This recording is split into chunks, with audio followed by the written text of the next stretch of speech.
Amerikanın prezidenti Donald Trump, Birleşen Ştatların tarihinde Kongresi edilen iň uzun ýüzlenmede diplomatiýa netije bermedik ýagdaýynda Irana garşy harby çäre görmek haýbatyny gaýtalady we Ukrainadaky urusy soňlamak ugrundaky gepleşikleri dowam etdirmek wadasyny berdi. Trump, Kongresiň bilelikdäki mejlisinde eden 1 saat 50 minuta goly çykysynda öz administrasiýasynyň gazanan üstünliklerini altyn asaryň başlangyjy hökmünde häsiýetlendirdi. Bu çykys oňa noýabr aýynda geçiriljek aralyk taýlawlaryndan öň içerki siýasaty ünsiz jemleme üçin bir mümkinçilik boldy. Ýöne Trump, daşaristler we global howpsuzlyk boýunça esasy ileri tutulýan ugurlar barada hem ýene bir ýerek durup geçdi. Trump Iran barada bir näçe minut gurrun edip, bu ýurdu göni we dowam edýän howp hatar hökmünde görkezip, Amerikanyň geçen ýylyň iýun aýynda uran harby darwalaryny hem ýatlady. Ýary gize çekici operasiýasyndan soň olara geljekde ýarag maksatnamasyny, hususan-da ýadra ýaraglary maksatnamasyny täzeden gurmaga finansmazlyk barada duýdurys berildi. Emma olar bu işleriň ählisini täzeden başlamagy dowam etdirýärler diýip ol aýtdy. Men bu meseleni diplomatiýa arkaly çözmekçi bolýaryn diýip Trump aýtdy. Ýöne bir zat anyk. Men dünýäde terrorçylygyň birinji derejeli himayatkäriniň, ýagny olaryň ýadra ýaragyna eýe bolmagyna hiç haçan ýol bermerin. Munyň bolmagyna ýol berip bilmerin diýip Trump belledi. Onuň bu sözleri Amerikanyň ýakyn gündogurda ulama çöwürli harby güç toplan wagtynda we 26 fevralda geçiriljek Amerika-Iran gepleşikleriniň öňü ýerinde aýdyldy.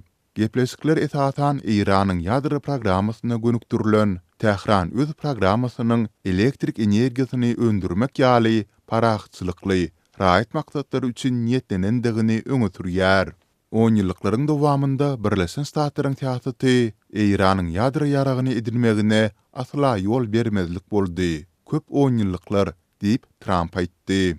Prezident çykysynyň dowamında Russiýanyň dowly möçberli çözüşine garşy alyp barýan töwüşi 5-nji ýylyna gadam batan Ukraina barada hem gysgaça durup geçdi. Trump geçen hepde Şwitsariýanyň Ženewa şäherinde geçirilen we bir näçe aý bäri dowam edýän 3 taraplaryň gepleşikleri talgylanyp, öz administrasiýasynyň urusy soňlamak üçin gaty köp tagalla edýändigini aýtdy.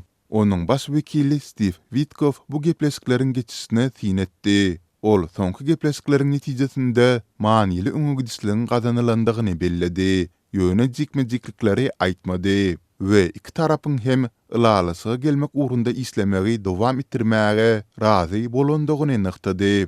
Trump'ın çykysynda jikmejikliklere girilmedi. Ýöne ol ýene-de çaknyşyklaryň elhens adam pidalaryna getirýändigi barada aýdan sözlerini gaýtalady.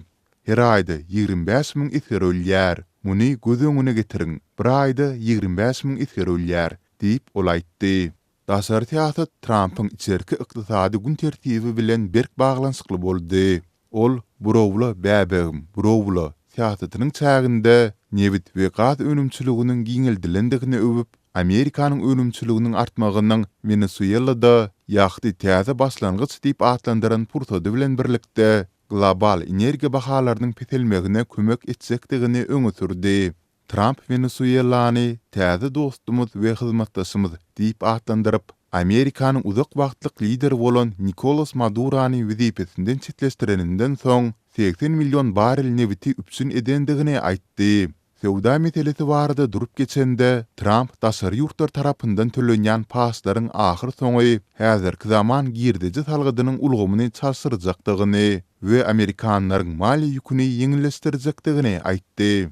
Trump çykysynyň dowamında esasy tema Amerikanyň gaýtadan dikildilendigi baradaky belliklere gaýta dolanyp geldi.